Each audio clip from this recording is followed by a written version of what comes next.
Bom, então mais uma vez sejam bem-vindos aí. A gente está hoje no segundo bloco, né? O segundo bloco de hoje, que é o bloco relacionado à mudança de fase, né? Como eu disse. E o que que vem a ser mudança de fase, né? Lá na escola, normalmente, a gente estuda essas mudanças de fase. São as mudanças de estado físico. Então, aqui, ó. Mudanças de fase. Mudanças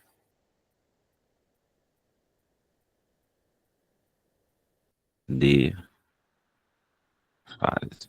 Tá? Né? Então, essas mudanças de fase são as mudanças de estado físico, do sólido para o líquido, do líquido para o gasoso, do sólido para o gasoso, enfim. Essas mudanças de fase que a gente vai estudar hoje. A gente não vai estudar a mudança de fase em si, mas como a mudança de fase se relaciona com a equação fundamental da calorimetria, né? A gente falou sobre ela na última aula e agora a gente vai relacionar essa mudança de fase com aquela equação. Basicamente é isso, tá? Tá difícil aqui de fazer uma linha reta. Eu vou tentar aqui pela última vez. Agora foi. Tá bom, tá ótimo agora. Então vamos lá. Vou colocar aqui, ó, sólido, lado esquerdo aqui, ó. Sólido. Aqui, né, eu vou botar líquido, tá? E do outro lado aqui, gasoso. São os três estados que, em geral, a gente usa, né? Sólido, líquido, gasoso. A passagem do sólido para o líquido, a gente chama de fusão, do líquido para o gasoso, vaporização, tá? Então aqui, ó, fusão, né? Tanto que lá na termometria, né, a gente tem o ponto de fusão, né? Ou, enfim, aquele ponto de gelo, né, no caso. Aqui a gente tem líquido para o gasoso, a vaporização, tá? Ou ebulição, então vaporização, também chamada de ebulição. Vou colocar aqui outro nome, também chamada de ebulição. E aí eu já vou aproveitar também para dizer que vaporização não é o mesmo que evaporação, tá? Então, isso aqui não é o mesmo, isso é diferente. Diferente, diferente de evaporação,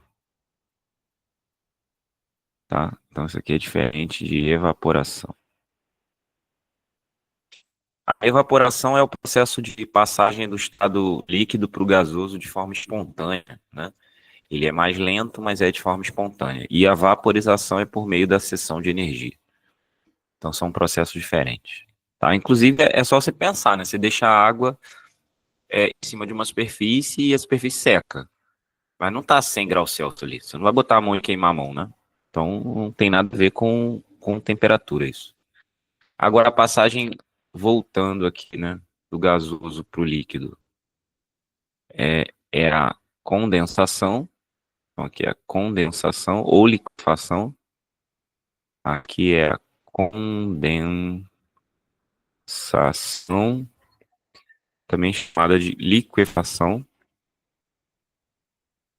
Liquefação, né? Também tem esse nome. E do líquido para o sólido é a solidificação. Solidificação.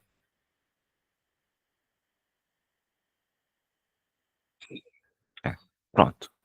Esses nomes já são suficientes. Ainda tem uma passagem direto do sólido para o gasoso, que é a sublimação. Eu vou botar aqui, usa muito pouco, tá? Né? Direto aqui, ó. Que é chamado de sublimação. Que é, por exemplo, o que a naftalina faz, né?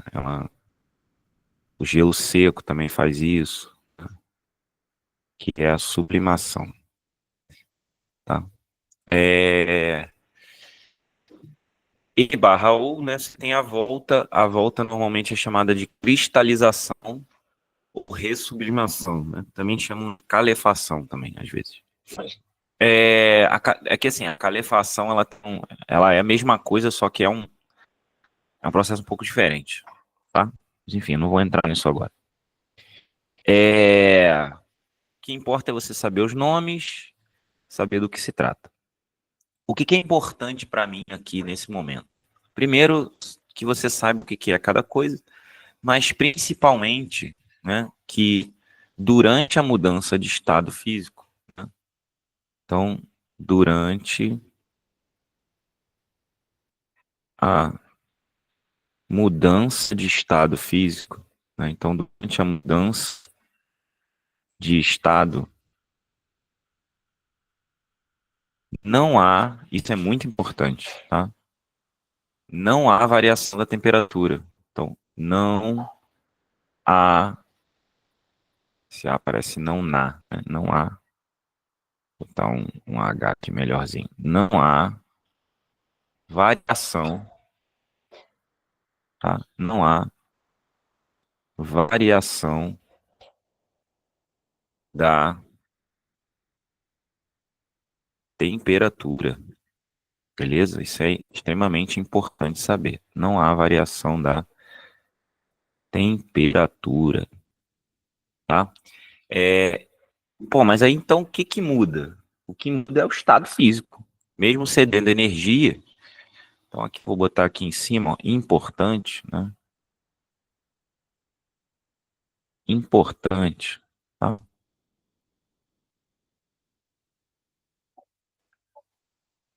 Durante a mudança de estado físico, claro, não há variação da temperatura. Então, o que acontece é que você cede energia para a substância, mas ela não muda de temperatura. Toda a energia recebida é usada para mudar a sua estrutura. A partir daí, né, a gente tem dois diagramas. Esses diagramas volta e meia que são cobrados, então por isso que eu vou falar deles logo, para não esquecer, e também porque, na real, é meio chato, assim. É um negócio meio chato ficar falando, mas tudo bem, vamos lá. Você tem os diagramas de aquecimento. Então, aqui, ó. Diagrama de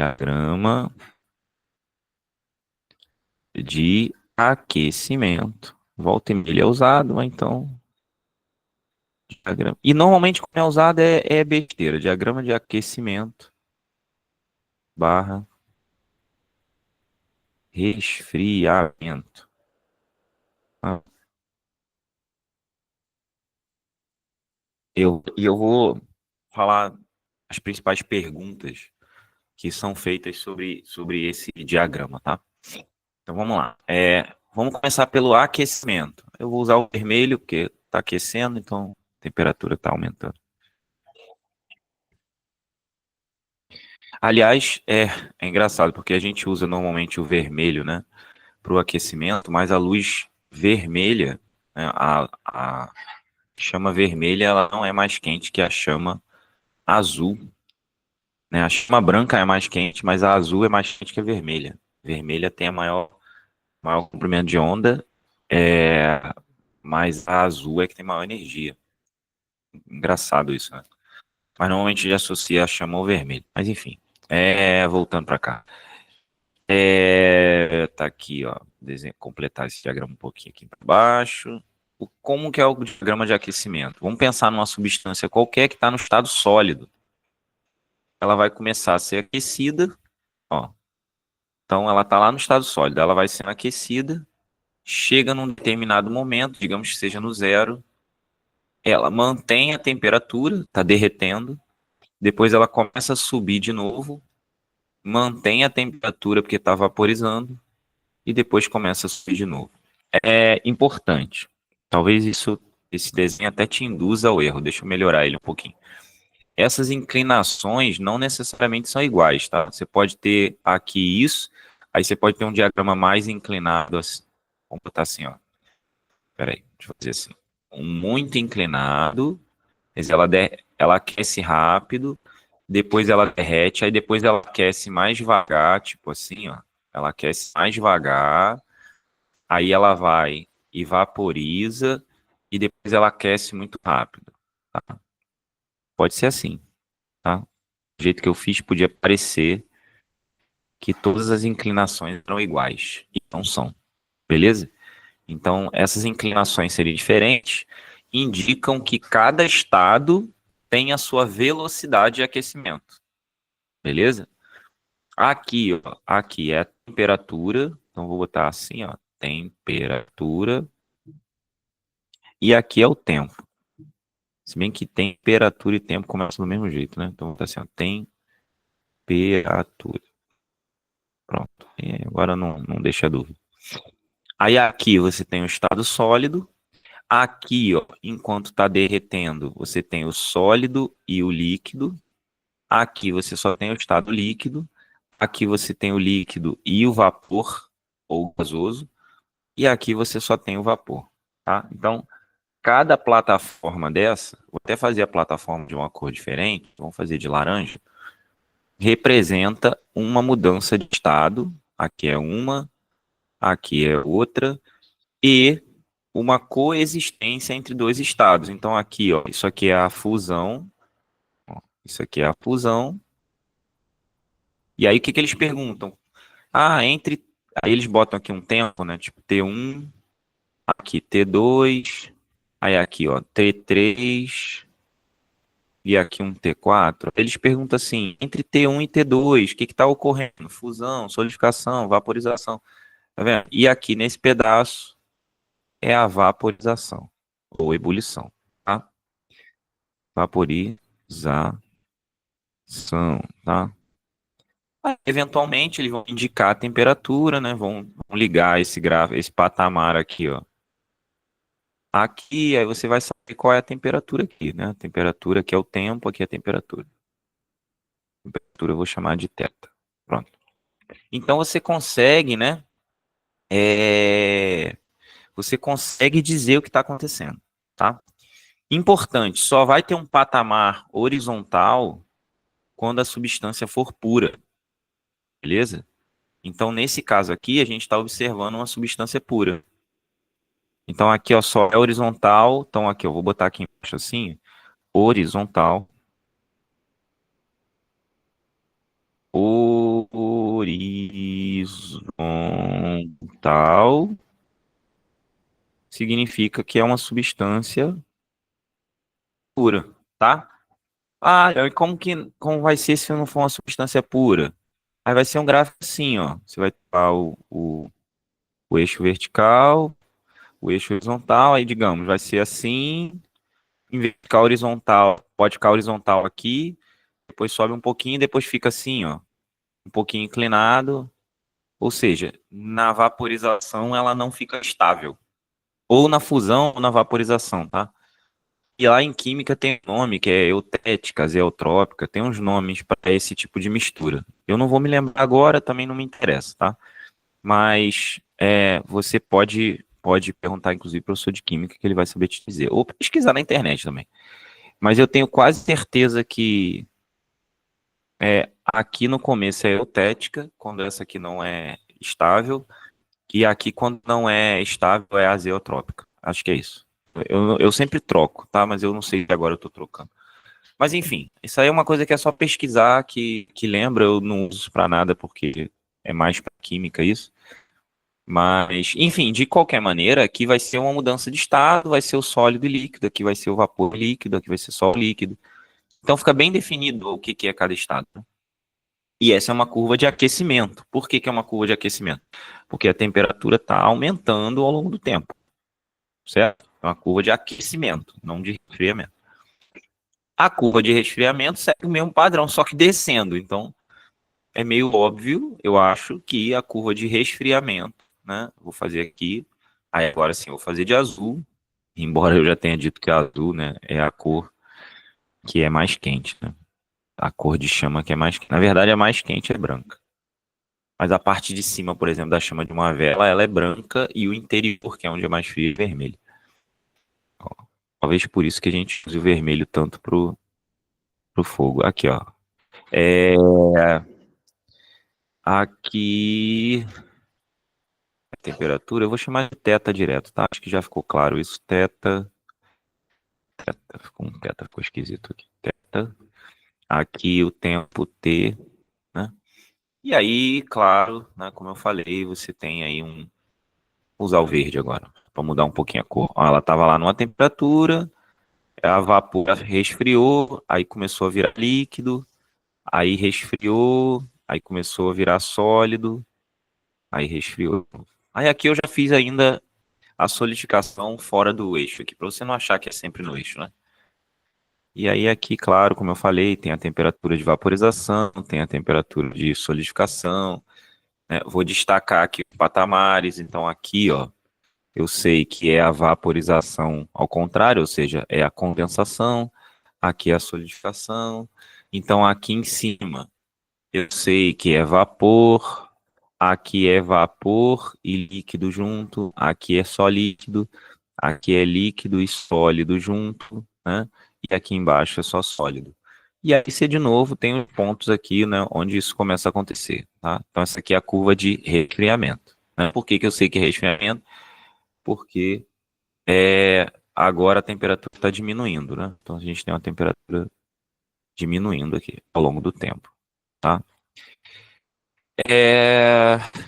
Bom, e aí basicamente as perguntas envolvem o quê? Envolvem que ponto acontece cada mudança, quais estados físicos estão presentes naquele momento, se é uma mistura ou se é uma substância pura, de novo, mantém o mesmo padrão, se os dois patamares são horizontais, a substância é pura, então você consegue dizer se é pura ou não.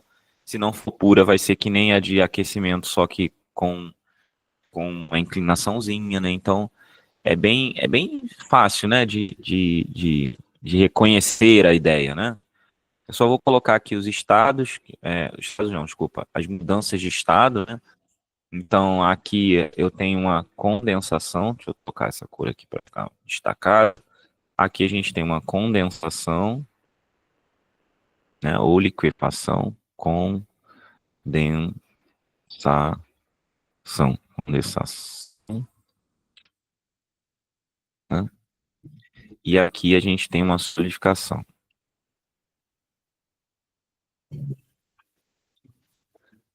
Então, isso aqui é uma solidificação. Solidificação.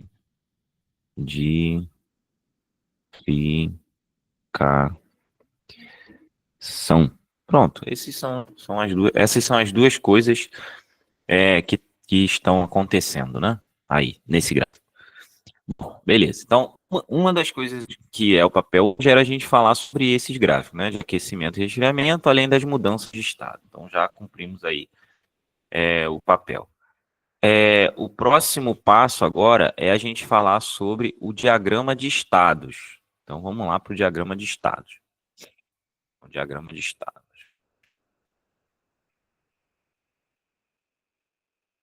Deixa eu mudar aqui um pouquinho. Diagrama de fases ou diagrama de estado.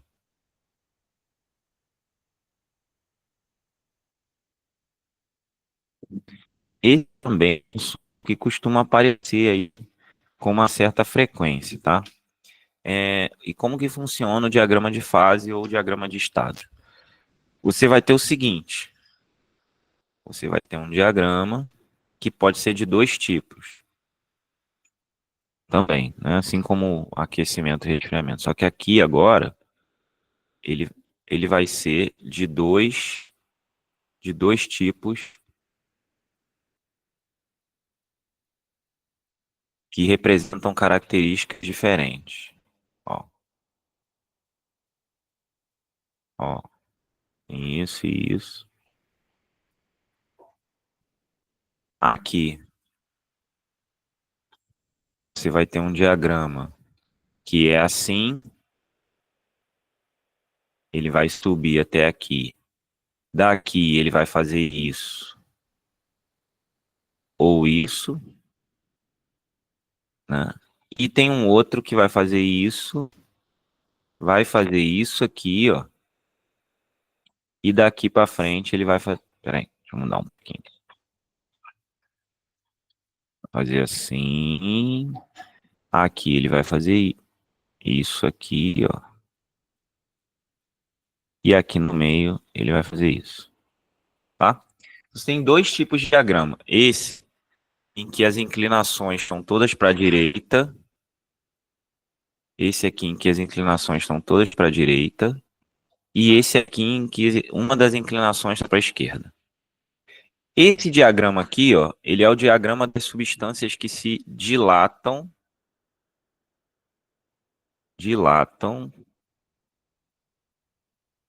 na fusão, que é o que acontece com a maioria das substâncias. Elas aumentam de tamanho. E essa daqui é que se contraem na fusão, certo? A maioria faz o primeiro caso, mas no caso desse aqui, ó, está incluída a água. E aí eu vou explicar já já por quê. Água. A água faz isso, tá? Bom, esse diagrama significa o quê? Primeiro, aqui é pressão, aqui é temperatura. Pressão, temperatura. Aqui, ó, você vai ter uma linha, deixa eu fazer ela de laranja, chamada de ponto triplo. Ponto triplo não, de temperatura crítica. Ela vai ficar aqui assim, ó. Temperatura crítica. Temperatura crítica. Ó, tanto numa quanto no outro. Essa temperatura crítica, ela diz o seguinte, vou chamar aqui de TC. Ó, TC. Essa temperatura crítica corresponde, vou botar aqui, ó, temperatura crítica, ela corresponde à mudança de vapor para o estado de gás. Ué, mas não é a mesma coisa? Do ponto de vista do estado físico, ambos são gasosos. Gasosos, né? Vamos dizer assim. Mas o gás não vira líquido. Ele não sofre condensação. Então, o gás, ele não condensa, certo? Ele não condensa. Então, a partir dessa temperatura, o vapor não condensa. E aqui, ó, nessa região, é a região de pressão e temperatura em que você tem estado sólido. Então, aqui, ó, sólido, sólido. Aqui é onde você tem estado líquido. E aqui é onde você tem o vapor. Vapor. Então, aqui é sólido. Aqui é o líquido. E aqui é o vapor. Tá? Então, você consegue mudar de estado passando, mexendo na pressão e na temperatura de maneira controlada. Por exemplo, se eu tenho aqui uma determinada pressão, né? Vou pegar aqui uma cor aqui qualquer. Se eu tenho aqui uma determinada pressão e eu diminuo essa pressão, eu posso passar do sólido, né, para o vapor, tá? Posso passar do sólido para o vapor, que é o que acontece na sublimação.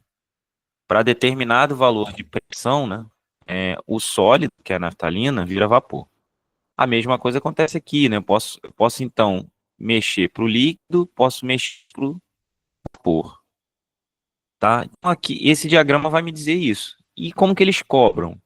Eles colocam pontos, tipo, colocam um ponto aqui e pergunta se essa substância está em que estado. O que acontece se diminuir a pressão? Por exemplo, aqui, ó, esse ponto que eu botei, se você diminuir a pressão com temperatura fixa, vira vapor. Quer dizer, se você vier para baixo na vertical, vira vapor. Se você mantiver a pressão, mas diminuir a temperatura, fica sólido. Tá vendo? Porque congela. Então, se daqui você for para cá, diminuindo a temperatura, mas mantendo a pressão, fica sólido. E por aí vai. Então, esse diagrama me permite dizer o que acontece ao variar tanto a pressão quanto a temperatura. Tá? Então, e ele é um diagrama chato de ler, mas ele, com calma, você consegue. Como eu falei aqui desse lado, é a temperatura em que você já tem um gás. Então, você pode mexer na pressão à vontade, que ele não passa para o estado de líquido. A não ser que você diminua a temperatura para passar a ficar abaixo da crítica. Aqui é a mesma coisa, gás, e só vai ser líquido ou vapor se você diminuir a temperatura. Aí vai depender da pressão. Se tiver em alta pressão, ele vira líquido. Se tiver em baixa pressão, vira vapor. Né? Basicamente seria isso. Na questão vai ter o gráfico, vai ter o gráfico. Vai ter o gráfico e os pontos. Tipo, vai ter aqui assim, A, B, C. Aí ele vai dizer assim, uma substância no estado C, se resfriada isobaricamente, que aí a gente vai ver que isobaricamente é pressão constante. O que acontece? Aí acontece isso, vira vapor. Né? Você está resfriando isobaricamente, então vai virar vapor. Vai deixar de ser gás, vai passar a ser vapor. Aí, sei lá, no ar, né? Tipo, pega aqui o ar e fala assim: uma substância que esteja no estado do ponto A, se ela for, se a pressão for reduzida isotermicamente, quer dizer, com a temperatura fixa, o que acontece? Vai virar vapor. Se for reduzida a temperatura isobaricamente, vai virar sólido, que você vai vir para cá, ó, tá vendo? E é isso, ele vai te dar tudo o que você precisa saber. Você só tem que saber ler o gráfico, basicamente, tá? Se você souber ler o gráfico, ok. E principalmente saber diferenciar o gráfico das substâncias que contraem, né, para as substâncias que dilatam. Saber diferenciar esses dois gráficos aqui. Não é difícil, né? Só olhar ali a curvinha entre sólido e líquido, que é o que a gente chama de curva de fusão. Se a curva de fusão está para a direita, dilata. Se está para a esquerda, contrai. Bom, outra coisa, o que acontece aqui? É, esse gráfico ele também serve para você dizer o que acontece com a mudança de estado de acordo com a pressão. Por exemplo, essa curva aqui, ó, vamos pegar, eu vou fazer outro desenho que eu já explorei muito esse aqui. Eu vou fazer um desenho aqui. O desenho é o mesmo desenho, só que eu vou fazer ele limpo agora, sem muita coisa escrita, para a gente poder analisar. Por exemplo, você tem aqui o gráfico, e nesse gráfico você tem o seguinte, ó.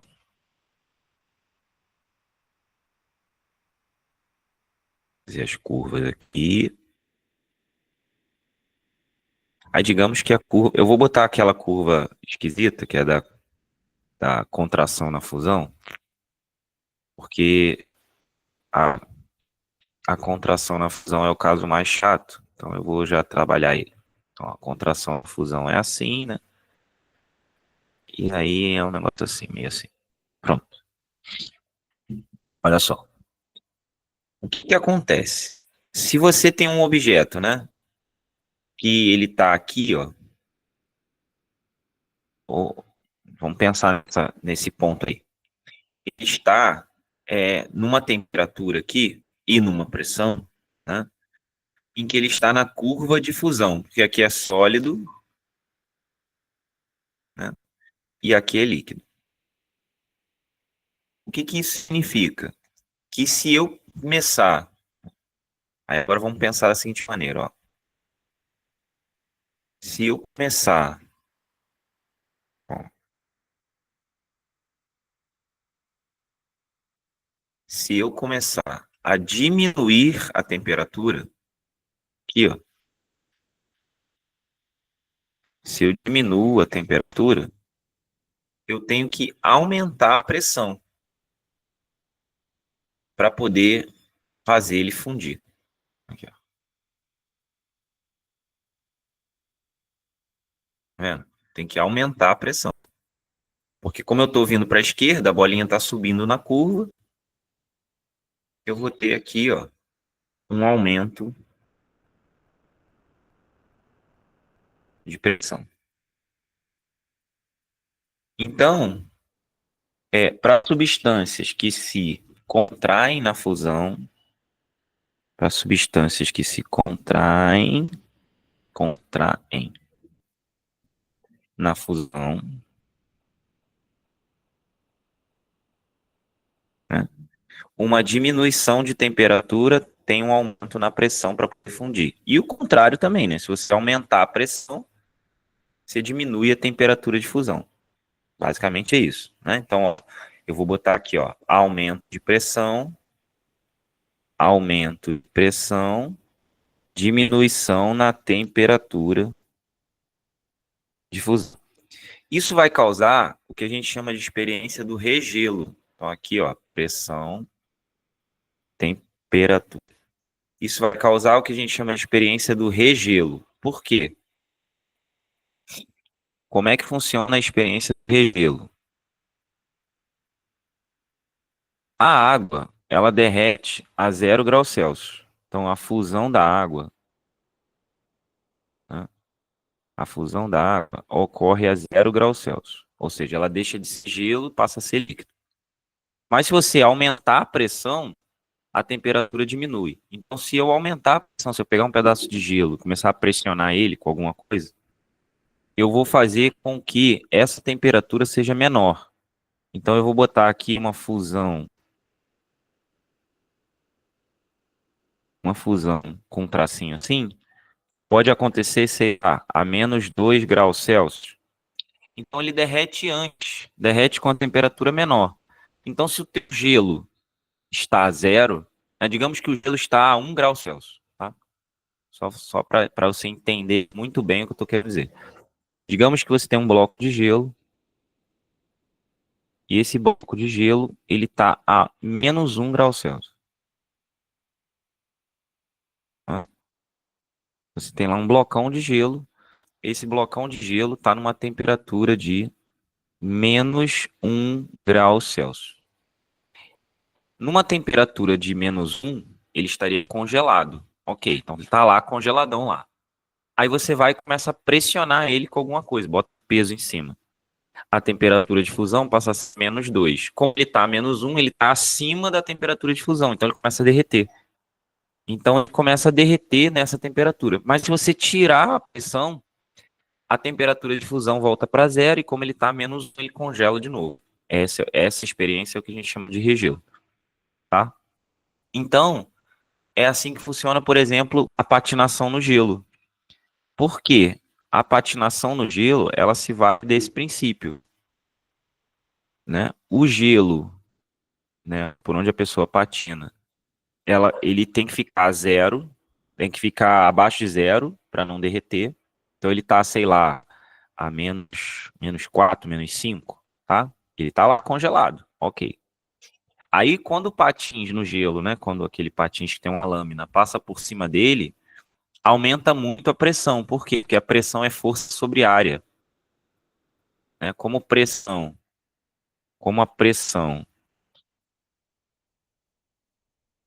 ela é força sobre área e a área da lâmina é muito pequena, a pressão é muito grande. Então diminui muito a temperatura de fusão, fazendo com que o gelo embaixo do patins derreta.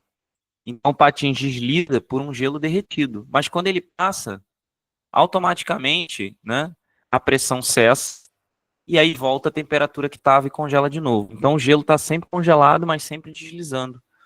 Entendeu? Então esse aumento de pressão, ó, o aumento aqui, ó, de pressão, né? O aumento de pressão faz ocorrer uma diminuição na temperatura de fusão. Isso acontece com poucas substâncias. Uma delas é a água, como eu falei aqui, ó. Isso aqui é a curva da água, tá?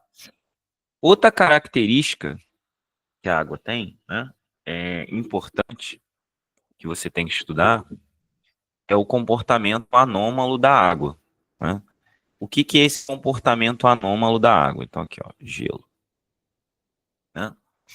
A água, ela é uma das poucas substâncias, né, que faz isso, pelo fato de se contrair, aquela coisa toda, que ela tem um comportamento diferente. Então você tem, sei lá, um lago. Vamos supor aqui um lago. Um lago aqui. Você tem um lago aqui, tá? Esse lago,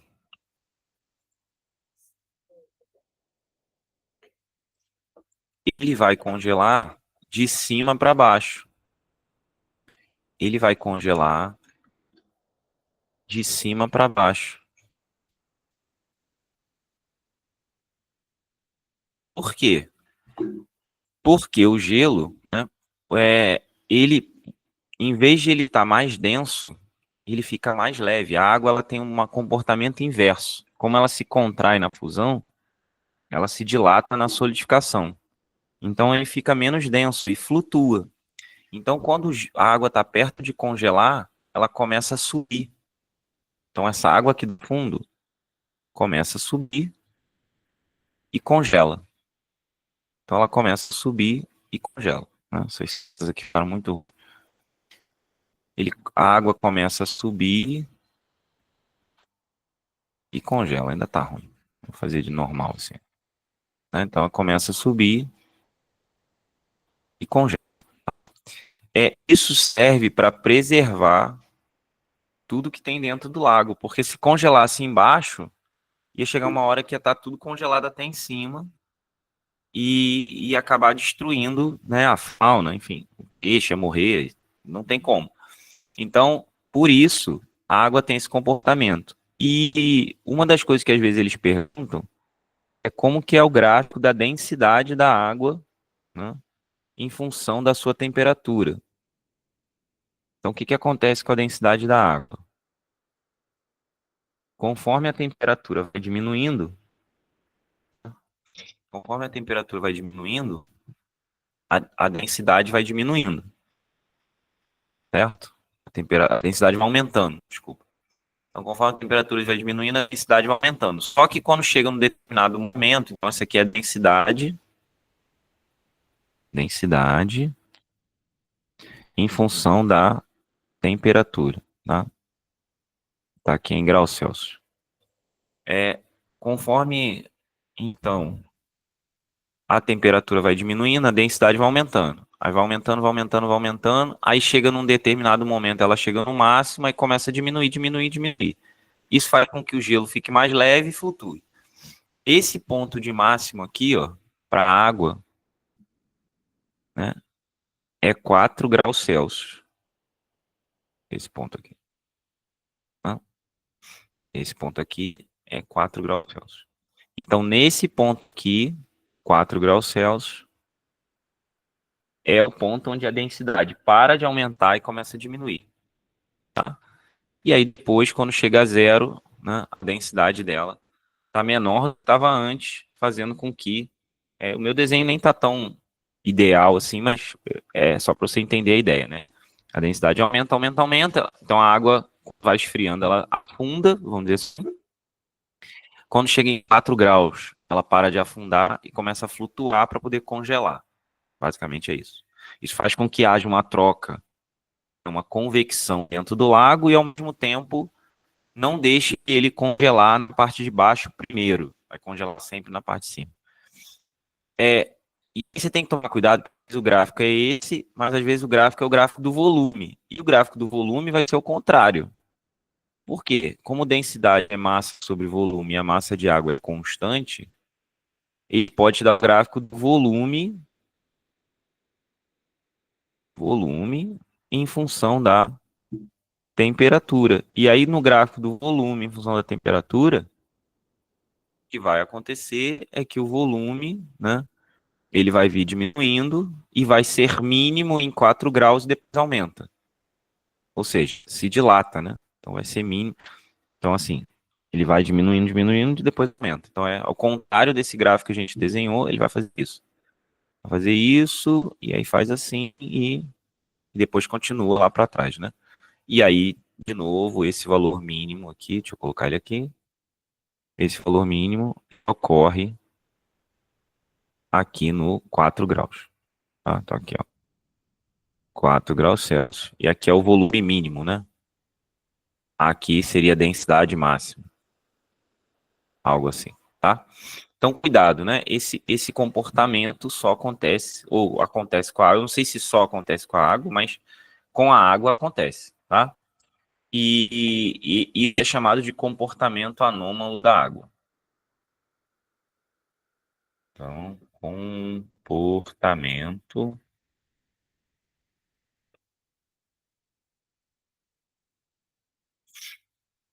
anômalo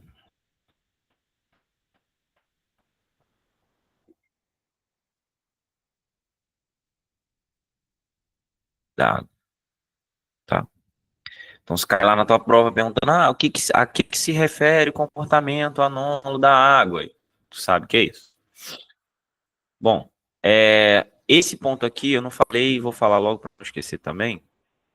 Esse ponto que aparece aqui, né, de roxo, aqui, que eu pintei de preto agora, é chamado de ponto triplo, que é onde as três fases, sólido, líquido e vapor, existem ao mesmo tempo, tá? No caso da água é 0,001 graus Celsius, tá? Esse é o detalhe aí, nunca vi perguntarem sobre isso. Bom, então, no caso da água, o aumento da pressão diminui a temperatura de fusão. E no caso da evaporação, o que acontece? O aumento de pressão, então aqui, ó, aí na vaporização todo mundo faz igual. Na vaporização, ó, então vou colocar isso aqui. Na vaporização,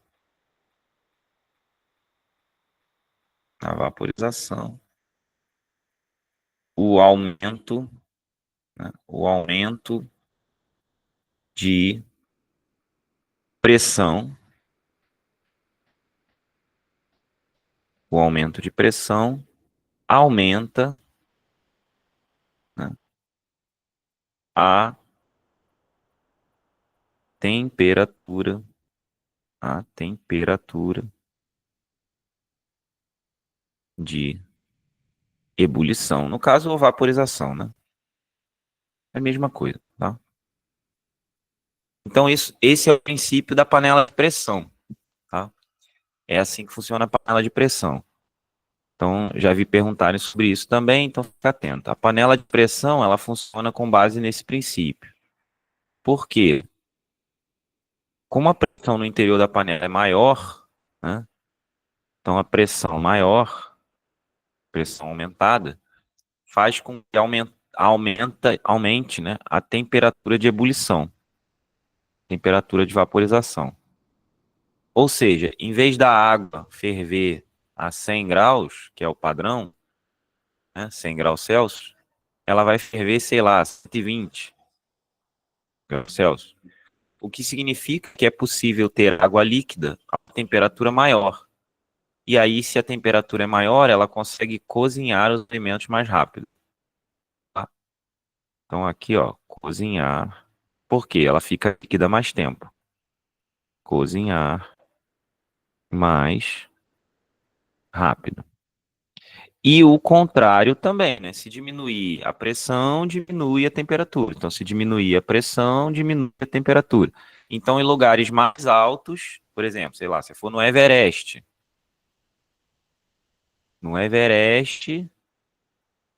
em vez da água ferver a 100, a água vai ferver a 96.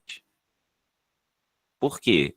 Você diminui a pressão quando sobe, e se você diminui a pressão, você favorece a evaporação. Ou seja, você consegue vaporizar com temperatura menor. Então você gasta menos energia térmica para vaporizar em lugares mais altos. Então, maior altitude, ó, vou botar aqui, ó, maior altitude, menor pressão. E aí, consequentemente, se é menor pressão, menor temperatura de ebulição, né? Lembrando que ebulição não é a mesma coisa que evaporação, embora isso favoreça também, né? Evapora mais rápido. Bom, com isso acho que a gente já matou aí boa parte dos temas relacionados à mudança de fase em si, né? Principalmente no tocante às características envolvendo a temperatura de mudança de estado e, e como que essas curvas de mudança de estado são representadas. O que falta para a gente agora é falar sobre as equações de calorimetria com mudança de estado. Vai aparecer agora o conceito de calor latente. o que que é o calor latente? Como a gente viu, né, na mudança de estado, não há variação de temperatura, né? Então, ó, quando não há variação de temperatura, o calor latente, né, é o calor trocado.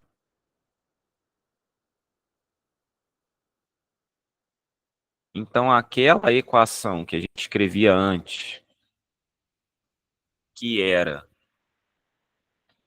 Q igual a m vezes c vezes delta θ, onde esse c, né, era o chamado calor específico,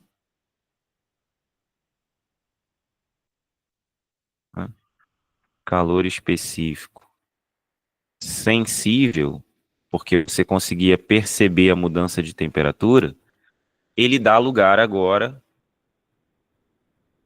ao calor latente. Então agora você vai ter uma nova equação que é Q igual a m vezes L, onde esse L é o calor latente, tá? É o calor latente. E aí, né, agora você só precisa calcular o valor do produto entre a massa e o calor latente. Então, vou dar um exemplo agora, usando essa ideia. Por exemplo, vou pegar aqui, ó, um exemplo prático para a gente finalizar aí o assunto. Tanto com troca de energia, quanto com fornecimento de energia. Ó, quanto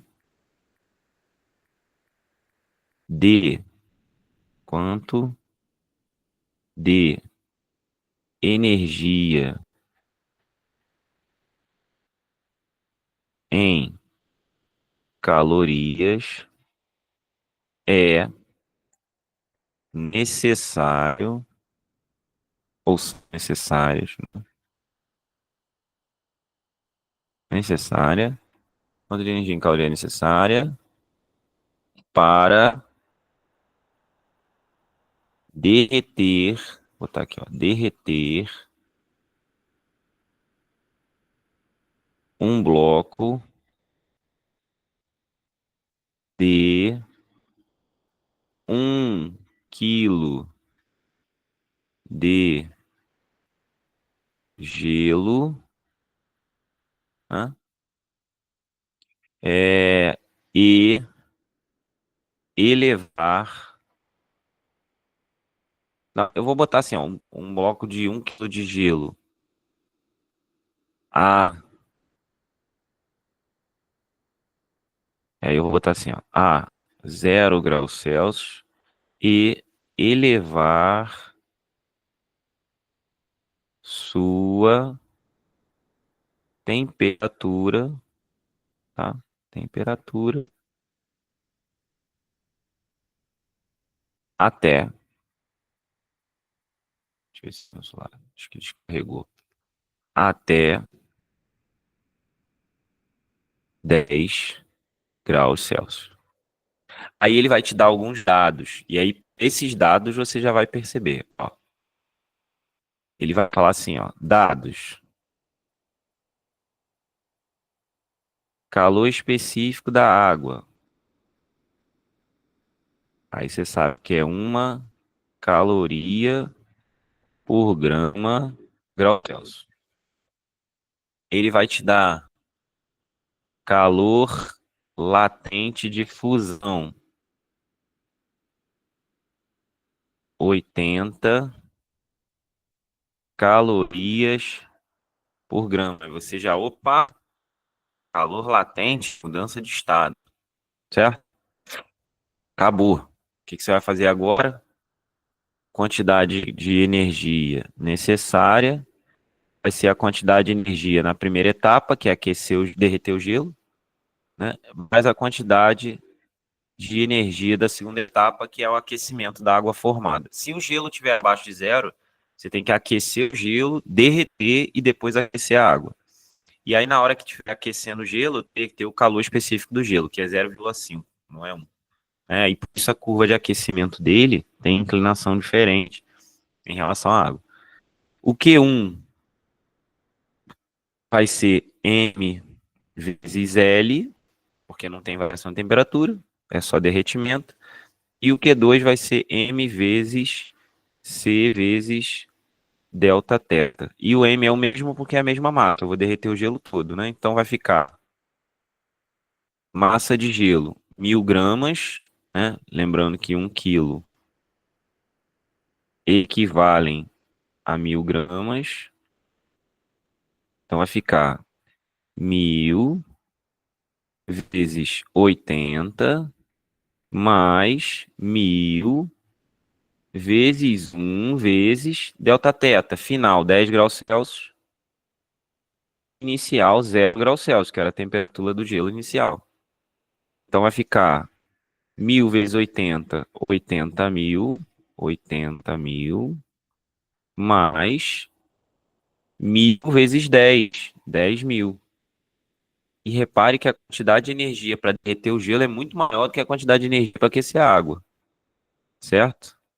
Por isso que o gelo, né, no iglu é feito de gelo. 80.000 mais 10.000, 90.000, 90.000 calorias, tá? Ou seja, a quantidade de energia para aquecer, entre aspas, derreter o gelo de 1 quilo, né, um bloquinho de 1 quilo de gelo, é de 90.000 calorias. Se fosse passar para joule, vamos supor que pedir para passar para joule, né? Considerando que uma caloria é aproximadamente 4 joule, você teria que essa quantidade de calor seria 90.000 vezes 4, ou seja, 360.000, né, calorias. Ó, já escrevi calorias de novo. Joule. E normalmente esse valor vem em notação científica, ficaria 3,6 vezes 1, 2, 3, 4, 5, 10 a quinta joule. Aí para aproveitar lá, ó, se a gente fosse olhar a ordem de grandeza, né? Vamos dar uma revisada em ordem de grandeza. Se a gente fosse calcular a ordem de grandeza, como esse valor aqui, ó, ele podia pedir isso, né? Qual é a ordem de grandeza da quantidade de energia necessária em joules para derreter um bloco de 1 quilo de gelo e elevar a água formada até 10 graus Celsius? Como esse valor, ó, ele é maior do que 3,16, a ordem de grandeza é igual a 10 à sexta, porque vai ser 10 à quinta mais 1, 10 à sexta joules. Tá? Então seria aí um bom exemplo de exercício desse assunto. Agora vamos fazer o seguinte, ó. Em vez da gente perguntar quanto de energia é necessário, vamos perguntar qual é a temperatura final de determinada mistura, pensando em uma mudança de fase, tá? Aí agora você tem que tomar um pouco de cuidado, porque, por exemplo, ó, vou botar aqui, ó, um bloco de metal, eu vou botar aqui, ó, C igual a 0,2 caloria, isso é o calor específico, né, grama, grau Celsius, é posto, é posto sobre, esse aqui é um exemplo, é posto sobre um bloco de 1 quilo de gelo, tá? Aí calcule a calcule a temperatura de equilíbrio. Pronto. Aí faltam os dados, né? Vou dar os dados aqui. Aí, dados. Dados. Já dei o calor específico do metal. A massa do metal, né? A massa do metal, digamos que seja de 50 gramas, tá? A temperatura inicial do metal, vou botar T0 do metal, vamos dizer que seja 100 graus Celsius, tá? Ou seja, não vai nem vaporizar, né? E digamos que o bloco de gelo, né? Temperatura inicial do gelo, só para facilitar, seja 0 graus Celsius. Beleza? Então, assim, será que esse bloco de metal é capaz de derreter todo o gelo? Porque teria que derreter o gelo inteiro para poder virar água, poder aquecer. Se não derreter o gelo inteiro, lembre-se que enquanto o gelo derrete, a temperatura não muda, ficaria zero. Então, se no final tiver gelo e água, a temperatura é zero. Então, vamos ver. Para derreter todo o gelo, a gente já viu que são necessárias 90 mil calorias, certo? Então, para derreter o gelo, para derreter o gelo, 90 mil não, 80 mil. Ah, falta o calor específico, o calor latente de fusão, né? Chamar de LF. 80 calorias por grama. É bom saber esses valores de cabeça para poder usar, né? Então, derretimento, vamos lá, ó, derretimento do gelo. Eu já sei que Q vai ser a massa dele, 1000 gramas, vezes 80, então 80 mil calorias. Agora, esse bloco de metal, se ele for de 100 até zero, quer dizer, se ele resfriar totalmente, quanto de energia ele poderia fornecer? Se ele fornecer mais de 80 mil, os 80 mil que ele forneceu derretem o gelo e o restante aquece os dois. Então, eu poderia fazer isso, né? Verificar o derretimento mais o aquecimento da água e descobrir a temperatura final. Mas eu não sei nem se ele derrete a água. Então, primeiro tem que ver se ele derrete a água. Então, eu vou ver se ele derrete a água. Se ele derrete o gelo. Então, vamos ver se ele derrete o gelo. Então, ó, energia do metal. Vamos botar assim, ó. Energia máxima que o gelo, que o metal pode fornecer. Seria, vamos botar aqui, ó, Q máximo. A energia máxima que ele forneceria seria de 100 até zero, porque como ele está em 100 graus e o bloco está a zero, se ele chegar a zero, ele não fornece, ele forneceu tudo que podia e não conseguiu derreter o gelo todo para aumentar a temperatura. Então seria M vezes C vezes delta teta, de modo que o delta teta vai ser menos 100, né? Então delta teta. A massa dele é de 50 gramas, o calor específico é de 0,2 e a variação seria 0 menos 100, né? Então, a final 0, inicial 100, certo? Então, vamos lá. Então, o que que eu tenho no final das contas? Eu tenho isso aqui, ó. Eu tenho aqui o calor máximo, né? Se eu substituir... eu vou deixar de verde mesmo. Então, o Q máximo... Isso Oi. porque o teta mínimo é zero. Não, não é que é mínimo. Eu tô fazendo o seguinte, eu tô verificando se no final a temperatura pode chegar a zero. É isso que a gente está conferindo. Você vai entender quando eu concluir. Deixa eu só concluir primeiro. Você vai, ó, vamos substituir aqui.